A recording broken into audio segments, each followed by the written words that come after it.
Welcome to the Military OneSource podcast.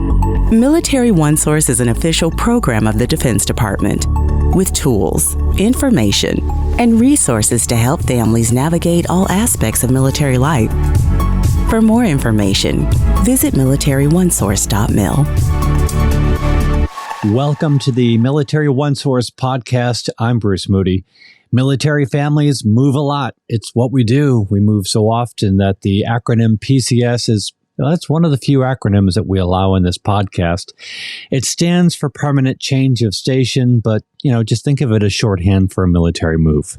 So today we're going to focus on moving, specifically how we move your stuff from here to there. And within that topic, we're going to zero in on crates and containers. And to do that, Jason Middleton returns to the podcast, and he joins us from Germany. Great to have you on the podcast. Hi, Bruce. Thanks for the invitation. Well, as you mentioned, I'm Jason Middleton from the Transcom DPMO team. I've been a member of Transcom for about 5.5 years now. Prior to my civil service adventure, I spent 23 active duty years as a part of the traffic management or TMO career field. So whether it's been coordinating moves for military members or moving myself, I understand the challenges our DoD families endure as they transition from one assignment to another. I'm currently sitting in beautiful Simbach, Germany, serving as the chief of the DPMO UCOM team. And essentially, we are the Transcom point of contact for any personal property issue within Europe, Africa, and the Middle East. And lastly, I'm just happy to be here and share with Military OneSource and our DoD customers some essential strategies to leading to a successful move. Hey, thanks, Jason. Great to have you back with us. So when we talk about moving, the topic of crates and containers comes up a lot. And it sounds like an odd thing to focus on, but I think people will really come to appreciate why we're going to spend a few minutes kind of talking about the differences. So let's just begin there. What's the difference between containerization and crating? Well, great question, Bruce. I mean, those two terms are at times confusing for a lot of our customers, and it's definitely important for our customers to understand the distinction between the two. So containerization is the term we use to describe the external containers, an emphasis on external containers that all of our personal property items will be placed on during transport. These types of household goods containers are constructed from heat-treated lumber and plywood and used for moving shipments to, from, and between our overseas locations. Our transportation service providers utilize various modes: land, whether it's line haul, truck, or rail, air, and sea, via commercial and military means. So, transitioning from containerization to crating. So, crating or special crating is the term used for smaller internal crates used to pack specialty items. For example, grandfather clocks, delicate appliances that the moving company identifies as requiring additional protection for safe transport. Now, special crating may be utilized for any type of household goods movement, no matter the destination. All right. So while containerization is usually reserved for an overseas move, is it possible to request that my domestic shipment be containerized if it's not already scheduled to be shipped that way? Yes, it is possible to request containerization for some domestic moves, and you can discuss most of those options and the criteria with the transportation office or during your counseling session. In addition to being used for shipments that may require storage in transit or SIT, there are some other factors that may qualify a domestic shipment for containerization. For example, a shipment is a suitable candidate for containerization when it meets all of the following criteria. The shipment's estimated weight is 10,000 pounds or less, moving during our peak season, which runs 15 May to 30 September, or 3,000 pounds or less during our non-peak season, which runs from 1 October to 14 May. And the shipment must be moving farther than 800 miles. And finally, the shipment must not contain extra large items that will not fit in a standard household goods container with dimensions about 7 feet by 7 feet by 4 feet. Okay. All right. So if I request crating or containerization, am I guaranteed to receive it? Well, we always do our best to accommodate, but there's no guarantee to either crating or containerization. Using a container for a domestic move is often considered an optional service, so factors such as price and material availability might result in your request being denied. Additionally, using a crate for a special item is considered an optional service for most types of moves. So again, your request may be denied. And also keep in mind that you're allowed to keep the crates from previous moves. So if you have the ability to store the crate, then that might be a great option. However, we understand that not everyone has space for crates. So no worries if you don't. Your transportation provider will remove it from your residence on the day of delivery. Okay. So now that everything's been loaded onto a container, let's talk about the sealing process. What do we mean when we talk about these tamper-evident seals? Another great question. Well, tamper-evident seals are designed to provide a reasonable evidence when a container has been opened or tampered with during transportation. The moving company is required to place tamper-evident seals on all international, unaccompanied baggage, and domestic household goods containers. So do you sign, or should I sign the seals that are on the containers? No, there's no need to sign each seal. However, you will sign the inventory.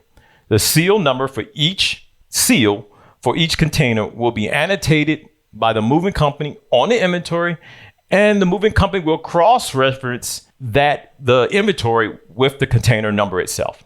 So it is your responsibility to verify the seal information is correct prior to signing the inventory. Got it. So once the containers are sealed, can they be opened during transit? Well, yes, seals may be broken by customs or other government officials in performance of their official duties. Also, on rare occasions, seals may be damaged as a result of normal transportation movement. Should this occur, though, the containers will be resealed and the moving company must add a notation in DPS with the seal numbers. Other than those instances, the moving company should not break the seals until the containers are at your residence ready for delivery. Okay. So if my containers are delivered without seals, what should I do? Important question. And what I'll do is I'll provide you with two scenarios to illustrate. Scenario one, your shipment arrives at the destination and you observe a tamper-evident seal torn and nothing else appears out of order. And this is the case in 99% of the shipments arriving without seals or the seals are not intact. In this case, you just note on your delivery documents that the seals were not intact or missing.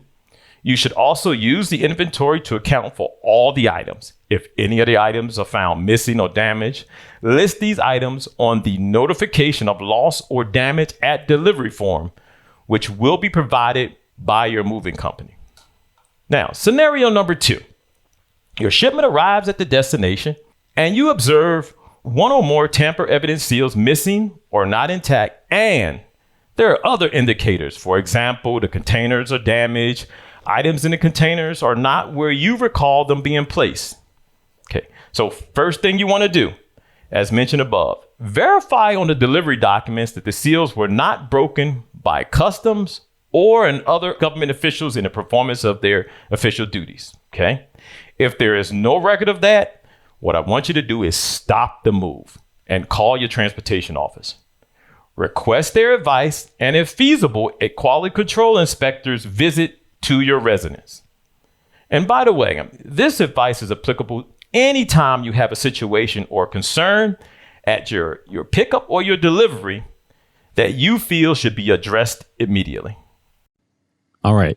So what we're talking about today is about your household goods shipment. So now if you're conducting an overseas move, you're likely to also have an unaccompanied baggage shipment that would be come as a separate shipment in its own container. So is there anything special to know about an unaccompanied baggage container?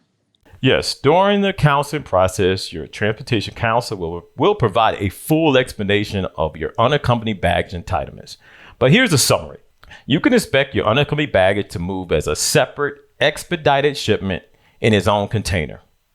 An unaccompanied baggage shipment should include items that you need immediately or soon after arriving at your destination. Some examples include, but not limited to, clothing and personal items, small kitchen essentials, and items such as cribs, playpens, and strollers. So are there size limitations for an unaccompanied baggage container? While there are no documented size limitations, there are weight limitations set based on the type of tour, assignment location, your rank, and dependency status. The weight of your unaccompanied baggage shipment will be subtracted from your Joint Travel Regulation weight entitlement, your JTR weight entitlement. So it's critically important to keep track of the weight of each of your shipments so you don't accidentally exceed your weight entitlement. You can use our weight estimator tool to discover the average weight of standard household goods items and obtain a total estimated weight calculation so that you can compare that to your actual authorized weight entitlement. And you can find the weight estimator tool under the online tools section of the Military OneSource Personal Property Resources page. Yep, it's there. We'll put a couple of links in the program notes for this episode, and you can just click on it and off you go. So, Jason, where can customers go to get more information on this topic or, just to get help? You can go to the Moving Your Personal Property landing page on the Military OneSource to find additional information on this subject and many other moving topics. We have a fact sheet specifically for crating and containerization that can be found on our Personal Property Resources page. We also suggest that if you have any questions, that you can always call your local transportation office and they can provide answers and walk you through various shipping options. Cool. And of course, you can also call Military OneSource, the call center. If you call them and just say, hey, I'm moving, they can direct you to the personal property landing page and to just get you in touch with the resources that you need. Jason, any final words on today's topic before we wrap up? Yeah, so thanks for having me on. Jason Middleton, thank you so much for being on the podcast. I know you and I are working on other episodes to talk about how we can get people's personal property delivered. So thanks so much for joining us today. Want to remind you that Military OneSource is officially part of the Defense Department. We are a website, we're a call center, and we are a podcast. So please go ahead and subscribe. We cover a lot of different topics helping military families navigate military life. So have a great day. Thanks for listening. I'm Bruce Moody. Take care. Bye-bye.